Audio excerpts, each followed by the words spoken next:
Sábado Verde, radio y podcast, en la radio pública de la ciudad de Buenos Aires. Otro de los temas que también atraviesa a la identidad de Argentina está relacionado con la manera en la que producimos con nuestros suelos muy ricos que tenemos, vastos suelos, de donde salen los granos, de donde sale el cereal, de donde sale el maíz, la soja, el trigo.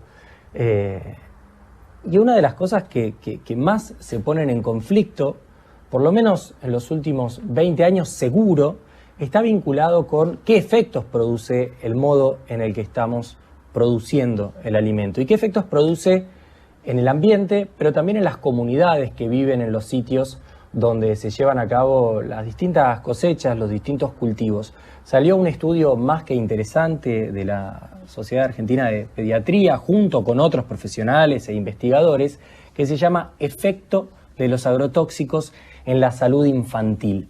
Y es por eso que estamos en comunicación con Ignacio Gocles. Él es médico y docente de embriología de la Facultad de Medicina de la Universidad de Buenos Aires, parte del equipo que desarrolló el informe sobre el impacto de los agrotóxicos en la infancia. ¿Qué tal, Ignacio? Cruz Roax te saluda.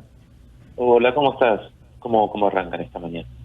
La verdad, bárbaro, estamos con Agustina Legaza, estamos muy contentos de poder conversar contigo. Sabemos que es un tema fuerte el que vamos a conversar, así que vamos a ponerle toda la onda tampoco para no pincharnos tanto, pero este informe da mucho que hablar y es algo a lo que no podemos mirar para el otro lado.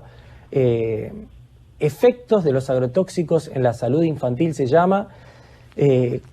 ¿Cómo describirías los resultados de este informe de manera sintética, como para que todos empecemos con un punto de partida con la misma información? Mira, yo coincido con que es un tema que es muy difícil de abordar, pero me quedaría en un principio con la buena noticia de que la Sociedad Argentina de Pediatría tuvo la disposición de hacer esto, a pesar de que es un tema que se viene trabajando hace muchísimo tiempo. La necesidad de trabajar sobre esto tiene que ver con un salto, una modificación en calidad y cantidad de uso de este tipo de químicos que se da en Argentina a partir del 96, con la introducción del paquete tecnológico de los transgénicos, que implica semillas modificadas para aguantar más ciertos venenos, y eso implicó un aumento exponencial de uso de los venenos, que hace que incluso, o sea, claramente la población que vive cerca de los campos está afectada, está directamente expuesta a grandes cantidades de veneno, pero incluso llega a transportes ecosistémicos y que llega hasta efectivamente población urbana a estar expuesta a estos químicos a pesar de vivir a las lejanías, ¿no? Por distintas vías. Entonces, es un tema que atraviesa toda la población, que Argentina es uno de los países más afectados del mundo porque es de los que más volúmenes de químicos utiliza en este aspecto, que está muy poco discutido, muy poco puesto en la agenda pública, pero que bueno, es cierto que la verdad es que la Sociedad Argentina de Pediatría lo hace ahora a buena hora, pero hace muchísimos años se vienen denunciando los problemas que generan estos químicos. Tienen efectos en distintas áreas o distintas maneras. Primero porque son un grupo muy heterogéneo de químicos. Entonces, es como si estuviéramos hablando de medicamentos y habláramos de los efectos adversos de los medicamentos. Hay muchos efectos adversos distintos de acuerdo a qué químico estamos hablando, pero acá el caso es que como se usan tanto y es exposición ambiental, estamos expuestos a muchos químicos simultáneamente, lo cual aumenta complejidad, porque es como si tenemos que pensar no solamente los efectos de cada uno, sino que además la combinación de cada uno en los cuerpos puede tener efectos particulares que no son ninguno de los propios de cada uno. Por ahí para esclarecer, Ignacio, también cómo entramos en contacto. Acá nos vamos a centrar de igual manera en los niños y niñas, digamos, el informe está más enfocado ahí. ¿Cómo entran en contacto con estos químicos? Mira, hay varias formas. Hay una que es por los alimentos o por los comestibles, tanto los que son los que son de producción directa como frutas, verduras, que más allá de que hay muchos que no son en base transgénicos, usan muchísimos químicos en su producción.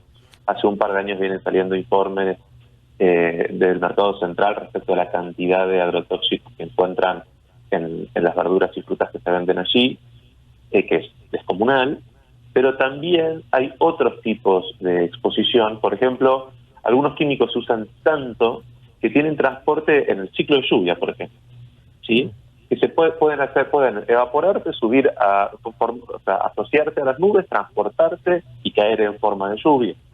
En algunos lugares se ve efectivamente, unos cuantos lugares se ve efectivamente también la contaminación de las napas subterráneas, y esto estamos hablando siempre de todo el informe está alrededor de lo que se considera como contacto directo, ¿no? Incluso en las zonas, por ahí no tanto en la zona urbana, pero sí en las zonas más expuestas, en el propio suelo, y ahí es donde también entra más contacto de los niños, además de los alimentos y del aire y demás, porque los niños suelen tener mucha más contaminación de cualquiera de los elementos del suelo, justamente porque están sobre todo en la época exploratoria, ¿no? Y además que en ese momento se están configurando muchos elementos del organismo de los niños, ¿no? Y de su sistema nervioso, y de su metabolismo y demás. En ese momento son muy vulnerables a cualquier efecto ambiental que pueda haber en esa etapa de la vida, digamos, ¿sí? Hola Ignacio, te saluda Agustina Oblonda Verde, ¿cómo andás? Mira, como ambientalista a veces nos pasa que cuando hablamos de todo este tema de los agrotóxicos, nos quieren correr con que estamos en contra del avance tecnológico, de la ciencia, ¿no? Como se presenta esto como un aparato, como un aparato tecnológico. En realidad nosotros intentamos, y creo que un poco acá están demostrando a partir de la ciencia cómo impacta esto, un poco explicar por qué por qué nos oponemos a esto tanto, ¿no? Sí, mira, ahí hay una cosa que es comunicacional más que científica o no científica. Lo mismo pasó con el cambio climático y sigue pasando, lo mismo pasó con el cigarrillo y el tabaco en su momento. Los argumentos alrededor de que la ciencia avala este tipo de producción son absolutamente mentirosos, y de hecho que haya una base tecnológica en su uso no significa que la ciencia avale la producción de esta manera, ¿sí? Y de hecho la apabullante mayoría de los estudios científicos que hay alrededor de esto demuestran el daño. De cualquier manera, hay algo que decía Andrés Carrasco, que es un referente para todos nosotros en el área, que es: parece pavo tener que demostrar que los venenos envenenan, ¿no? Porque justamente el uso de todos estos químicos son biocidas, ¿no? Más allá de que le digas herbicida, fungicida para matar hierbas que no querés que estén en que le decís malezas porque no es parte de tu producción, o hongos, o insectos, demás. Con cualquier insecticida, con cualquier herbicida, cualquier fungicida, contacto, vos ves cualquiera, incluso de uso comercial o hogareño, tenés todas las advertencias respecto a qué pasa si hay contacto con la persona. Todos tienen toxicidad para humanos. Y sobre Ignacio, todo... Sí, decime. No quería interrumpir la idea, pero hablamos de la toxicidad y en algún momento sería interesante ver, bueno, cómo repercute en la salud, pero también hay algo que nos interesa que tal vez poco se ha conversado, que es cómo afecta al cuerpo emocional de estos chicos y chicas que se encuentren tan enfermos a tan temprana edad. Hay un caso que queremos compartirte, es un extracto de un diálogo llevado a cabo por Sebastián Aloncoy Díaz, es un ex aplicador de agrotóxicos y explica cómo ha afectado su salud y la de su hija. Te invito a que lo escuchemos.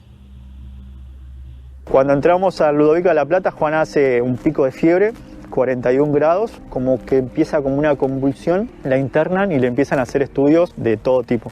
No se sabía qué era lo que ocasionaba esos picos de fiebre en ella. Todos los estudios daban negativos, hasta que llega un momento en el que la pediatra que estaba a cargo de Juana se acerca a la cama donde estaba internada y nos dice: bueno, mamá, papá, esto puede ser oncológico, vamos a hacerle estudios relacionados a un problema oncológico. Entonces agarro a Juana UPA y me voy al pabellón de oncología, y ahí mi mundo cayó. Mi vida inevitablemente hizo un clic y le dije a la pediatra: mira, yo fui aplicador de agroquímicos, no me cuidé, yo metía la mano hasta el hombro en agroquímicos, en endosulfán, que ahora está prohibido, y tengo miedo de que sea por culpa mía lo que esté pasando con Juana. La imagen de ver tantos nenes y nenas en esa situación me hizo darme cuenta de que lo que hice estuvo muy mal. Y que quizás muchos de los casos que hoy se ven de cáncer infantil estén relacionados a la aplicación de agroquímicos. Creo que alguna de las cosas que más impactan de este testimonio de Sebastián, ex aplicador de agrotóxicos, es cómo se criminaliza a él mismo, ¿no, Ignacio? Cuando en realidad durante años la información nunca fue tan clara, porque como la salud advierte de los efectos nocivos que tiene, hay otros sectores, como por ejemplo quienes crean este tipo de productos, que confunden bastante a la población. No, 100%, que además hay también, estamos hablando de estrategias comunicacionales. Los que quieren seguir defendiendo este sistema productivo que enferma y que mata, hablan de buenas prácticas agrícolas, ¿no? Y trasladan la responsabilidad del enfermarse a quien no usa ciertos equipos de protección de cierta manera. Y hay dos cosas que me parece que son importantes en esto. Primero, que en las zonas donde se trabaja de esta manera se estimula, hay un estímulo a quitarle importancia a esto. Entonces, hasta que no te pasa, por decirlo de alguna manera. Por otro lado, o sea, hay una cosa que me parece que es muy, lo decía Damián Berseniasi, que es un médico también referente en el tema, que está en Rosario, que decía, no quieren decir que si usamos los equipos que están presentados acá de protección frente a esto, que son unos trajes de astronauta impresionantes los que se tienen que poner en pleno verano, 45 grados a la sombra. Te pones estos trajes y estás protegido, pero después te subís a tirar veneno y lo estás tirando al lado de las casas, donde nadie tiene estos equipos de protección, pero te los estás tirando encima a población.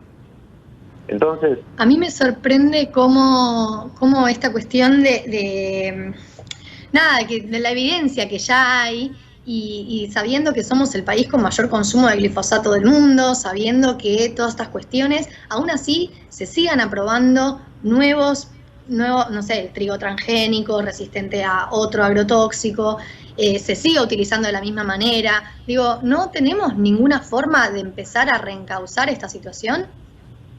Mira, ahí son tensiones muy grandes. Creo que una de las cosas más importantes a recuperar es un concepto de epistemólogos del sur. Hay muchos epistemólogos argentinos, todos que se dedican a la creación del conocimiento, que hablan, dejemos de hablar de una ciencia, no hay una sola ciencia. Y acá hay una cosa que es, las personas que se dedican a desarrollar transgénicos, hoy, más allá de que el transgénico es una tecnología que se puede usar supuestamente para muchísimas cosas, la presión comercial es hacer transgénicos de semillas que se aguanten venenos, y es lo que hacen. Y aunque hagan algo que sea resistente a la sequía, lo hacen con una resistencia a un veneno también.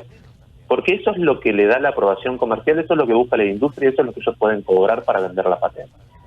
Y eso es una forma muy mezquina de desarrollo de conocimiento, en donde está demostrando que por tener éxito en algo, no te importa nada la salud poblacional o efectivamente la salud socioambiental en general. Porque además acá incluso estamos subestimando el problema, porque estamos hablando solamente de los efectos que tiene una exposición directa al veneno, pero esto también significa destrucción de ecosistemas, que la destrucción de ecosistemas significa disminución de la biodiversidad, y además la disminución de la biodiversidad, el aumento de las chances de que aparezcan nuevas zoonosis. Esto es lo que la pandemia actual. El avance sobre territorios de ecosistemas que son de reserva ecológica es lo que hace que especies salvajes caigan en la ciudad con virus que tenían circulación local en una zona y que eso pase a población urbana. Pero al mismo tiempo, el otro problema también es, avanza la frontera agrícola, eso significa desplazamiento de poblaciones, además de destrucción de ecosistemas. Entonces tenés toda una población de Coop que se van desde la zona donde vivían al Gran Rosario, engrosando los cordones de pobreza del Gran Rosario, porque si no en sus zonas los mataban. Entonces, ¿cómo me voy yo no me puedo animar a decir solamente, por más que sea tremendo lo que estamos diciendo en el documento de pediatría, que los efectos de la exposición directa a los venenos generan malformaciones, generan cáncer, generan disrupción endocrina, generan aumento de las chances de diabetes, y otras enfermedades crónicas no transmisibles, pero además generan un montón de violencias, y los problemas de salud que tienen, por ejemplo, los que fueron desplazados por estos sistemas, también son parte de la ecuación que no estamos considerando. Pero está todo pensado en la tasa de ganancia del que usa la semilla y no de todos los efectos que generan, ¿sí? Estamos hablando con Ignacio Bocles, es médico y docente de embriología de la Facultad de Medicina de la Universidad de Buenos Aires, parte del equipo que desarrolló el informe sobre el impacto de los agrotóxicos en la infancia. Ignacio, un poco ya de cara a ir cerrando esta conversación, esta entrevista, preguntarte cuáles son los objetivos que se plantearon desde la Sociedad Argentina de Pediatría y todos los que han participado, todo tu trabajo puesto ahí al servicio del informe. Digamos, ¿qué objetivos tienen a partir de este informe? ¿Cuál es la principal finalidad? Yo creo que hay dos principales en lo pragmático. Uno es dar cuenta de la complejidad del problema y de los múltiples aspectos en cómo se puede afectar la salud a partir del contacto con estos químicos. Y el otro, que quiero ser más importante, es que sea una herramienta para los pediatras. Justamente este documento se hizo para que llegue a todos los asociados a la Sociedad Argentina de Pediatría, sobre todo los médicos pediatras en el territorio, en zonas que están más expuestas y demás, para que tengan herramientas para incorporar la dimensión ambiental de una manera pragmática y efectiva para evaluar cuál es la situación sanitaria o cómo está afectada por la contaminación ambiental. ¿Sí? Tiene que ver con incluir una dimensión ambiental en la evaluación de los problemas de salud de las personas, que muchas veces no se hace, ¿sí? De hecho, la mayoría no se hace. Ignacio, Agustina Legaza, Cruz Roax, te despedimos, te agradecemos por este intercambio. Muchísimas gracias a ustedes, que tengan buen día. Hasta luego, muchas Igualmente. gracias. Ignacio Bocles, médico y docente de embriología de la Facultad de Medicina de la Universidad de Buenos Aires, formó parte del desarrollo de este informe sobre el impacto de los agrotóxicos en la infancia. Sábado Verde, radio y podcast, en la radio pública de la Ciudad de Buenos Aires.